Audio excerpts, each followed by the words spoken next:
بذكر الله ترتاح القلوب وتنزاح المتاعب والكروب وتنزل رحمة الغفار غيثا به تمحى المعاصي والذنوب وتنفتح البصائر بعد غيب فتنكشف الغياهب والغيوب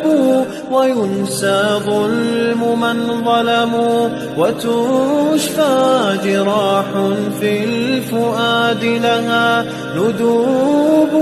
وتطوى ذكريات كالحات لها في الصدر إن نشرت نعيب.